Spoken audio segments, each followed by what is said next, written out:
안녕하세요. 저희는 수어 번역 프로그램 손마리를 개발하는 그로스 23팀 이산불고기 고민주, 김단, 배정인입니다.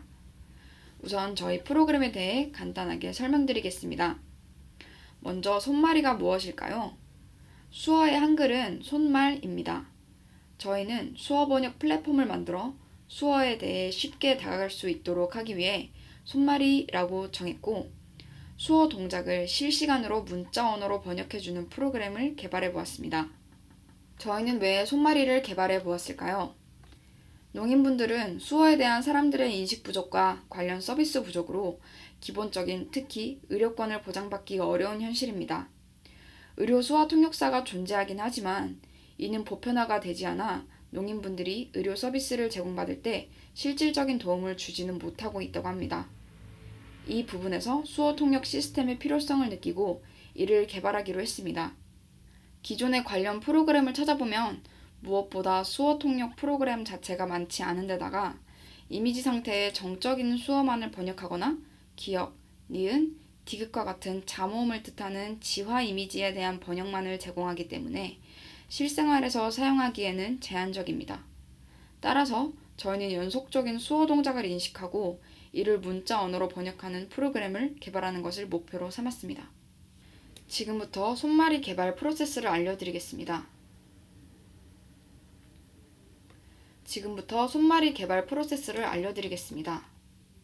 언어로는 파이썬을 사용하고 이미지 인식과 번역에 오픈CV, 욜로를 사용하였고 UI를 구현하는 데는 pyqt를 이용했습니다. 먼저 저희 프로그램의 시퀀스입니다. 저희 프로그램은 하드웨어로 의사와 환자 각각 방향의 모니터 2대와 환자 방향의 웹캠을 이용합니다. 손마리의 사용자는 의사와 환자이며 진료를 시작한 의사가 환자에게 전송할 메시지를 클릭합니다. 이 메시지는 어디가 아프세요와 같이 병원에서 진료 시 자주 묻는 기초적인 질문을 미리 수어 영상으로 프로그램 데이터에 등록해 놓은 것입니다.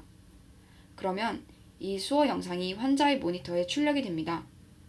다음으로 이 질문을 본 농인 환자가 수어로 질문에 대한 대답을 하면 프로그램이 해당 수어 동작을 인식하여 문자 언어로 번역을 해서 의사 화면에 출력을 하게 됩니다.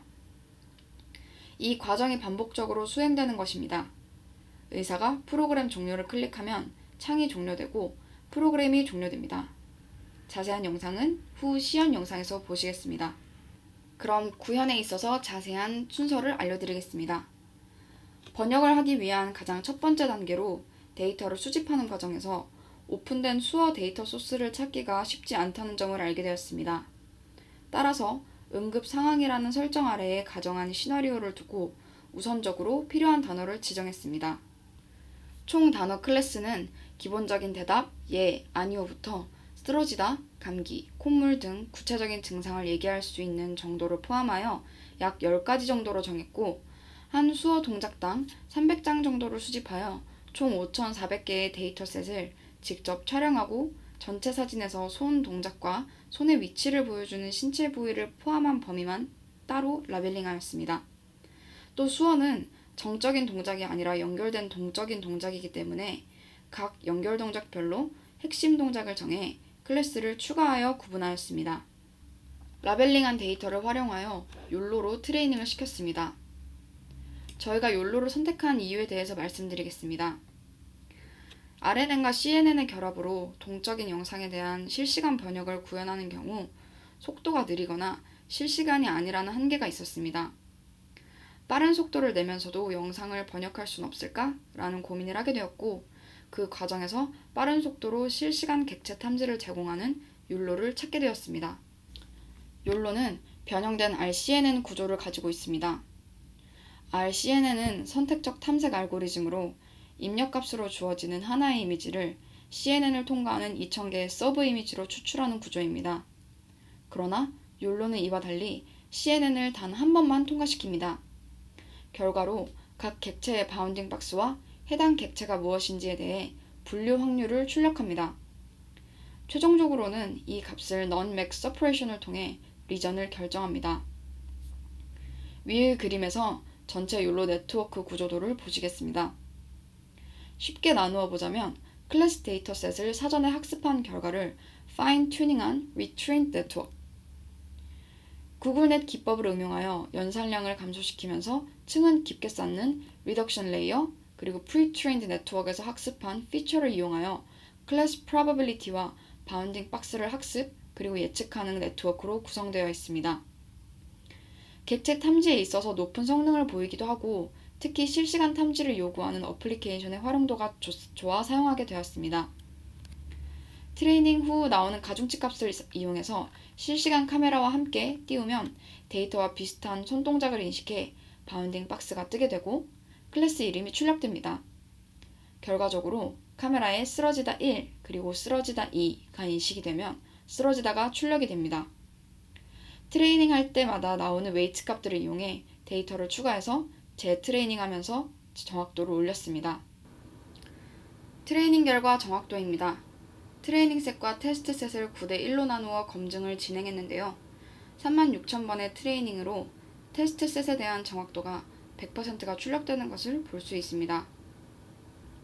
이를 PYQT로 제작한 UI 환경에 놓고 시나리오에서의 두 유저에 맞는 화면을 따로 출력하는 최종 사용자별 결과 화면을 보여드리겠습니다. 의사 입장에서는 번역이 되는 실시간 화면과 질문지, 그리고 환자 입장에서는 의사가 선택한 질문지의 수어 영상이 보이게 됩니다. 이로써 쌍방의 소통이 가능하게 되었습니다. 왼쪽은 의사가 보는 화면이고 오른쪽은 환자가 보는 화면인데요. 의사에게는 두 가지 기능을 제공합니다. 첫 번째로 환자 쪽 모니터에 메시지를 전달하고, 두 번째로 환자의 수어 영상을 실시간으로 한국어로 번역해 줍니다. 첫 번째 기능은 청각장애인 분들께 한글은 외국어로 느껴질 수 있고, 코로나 시대에 모두 마스크를 쓰고 진료하기 때문에 의사의 입모양을 보기 힘들다는 점에서 넣은 기능입니다. 어디가 아프세요? 처방전 드릴게요. 등 진료 상황에 쓸 수 있는 7가지 말에 대한 간단한 수화 영상을 제공합니다. 따라서 환자는 의사가 전달한 메시지를 수어 영상으로 확인할 수 있고, 카메라에 수어 영상을 비추어 이를 의사에게 전달할 수 있습니다. 그렇다면 저희 프로젝트가 줄 수 있는 기대 효과로는 무엇이 있을까요? 우선 사회적 약자인 청각장애인의 의료 환경 개선에 도움을 줄 수 있습니다. 또한 현재는 병원에서 쓰는 단어를 위주로 번역해 보았지만 이후 일상생활에서 쓰는 수어 등 다양한 영역으로 번역 확대가 이루어질 수 있을 것이라고 예상합니다. 뿐만 아니라 비장애인과 장애인의 소통을 원활하게 하고 장애인의 사회 참여를 독려할 수 있습니다. 인권이 중요해지는 현대사회에서 보호가 결핍된 인권이 보인다는 것은 시대착오적인 일입니다. 저희가 개발한 서비스가 청각장애인 분들의 권리 확장에 도움이 되기를 바라며 마지막으로 시연 영상을 보여드리고 발표 마치겠습니다. 감사합니다.